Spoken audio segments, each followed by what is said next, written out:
যুদ্ধবিরতির আলোচনার জন্য পাকিস্তানে ইতোমধ্যে পৌঁছে গেছেন ইরান ও যুক্তরাষ্ট্রের প্রতিনিধি দল। এখন প্রশ্ন উঠেছে, কিভাবে এই আলোচনা অনুষ্ঠিত হবে, আর আদতেই কেউ সফল হবে আলোচনায়? আন্তর্জাতিক গণমাধ্যম আল জাজিরার এক প্রতিবেদনে তুলে ধরা হয়েছে বিস্তারিত।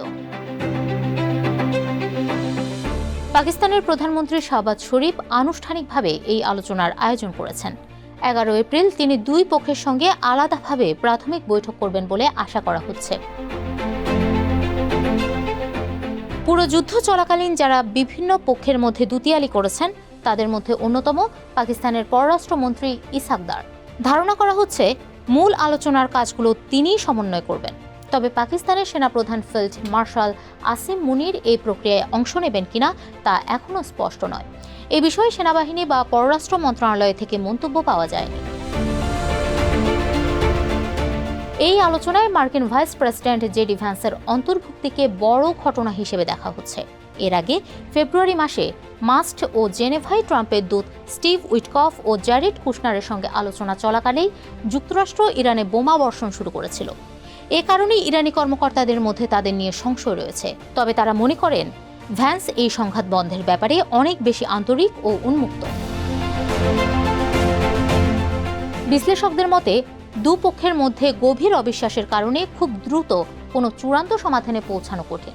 ইসলামাবাদে নিযুক্ত ইরানের রাষ্ট্রদূত মোগাদাম তার মুছে ফেলা পোস্টে ইঙ্গিত দিয়েছিলেন, তেহরান মনে করে ইসরায়েলের এসব হামলা আসলে আলোচনা নস্যাৎ করার একটি অপচেষ্টা। বর্তমানে লেবাননই হয়ে উঠেছে আলোচনার প্রথম কেন্দ্রবিন্দু। রাষ্ট্রদূত মাসুদ খালিদ বলেন, প্রধানমন্ত্রী শাহবাজ শরীফ যখন আলোচনার আমন্ত্রণ জানিয়েছিলেন তখন সেখানে স্পষ্টভাবে লেবাননের কথা উল্লেখ ছিল। এতে ধারণা করা হয় ওয়াশিংটনের সঙ্গে এ নিয়ে আগে কথা হয়েছিল। তবে ইসরায়েলি প্রধানমন্ত্রী নেতানিয়াহু দ্রুত পাকিস্তানের এই অবস্থান প্রত্যাখ্যান করেন এবং পরবর্তী সময়ে ট্রাম্পও যুদ্ধবিরতির আওতা থেকে লেবাননকে বাদ দেন।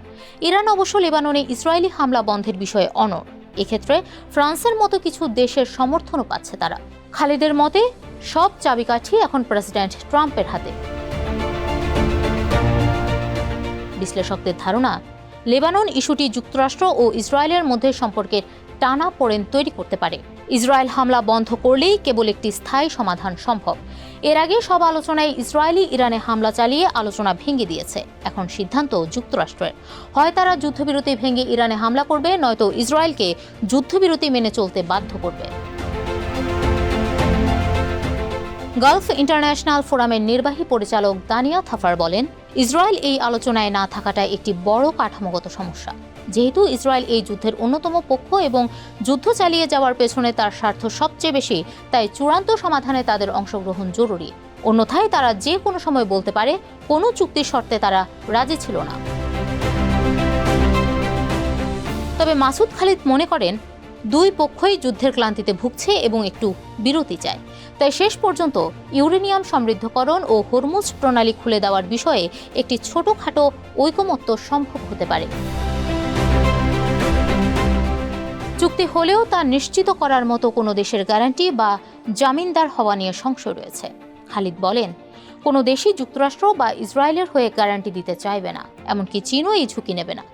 যে কোনো চুক্তির জন্য মধ্যপ্রাচ্যের গুরুত্বপূর্ণ দেশগুলো ও জাতিসংঘের নিরাপত্তা পরিষদের স্থায়ী সদস্য দেশগুলোর সমর্থন প্রয়োজন হবে।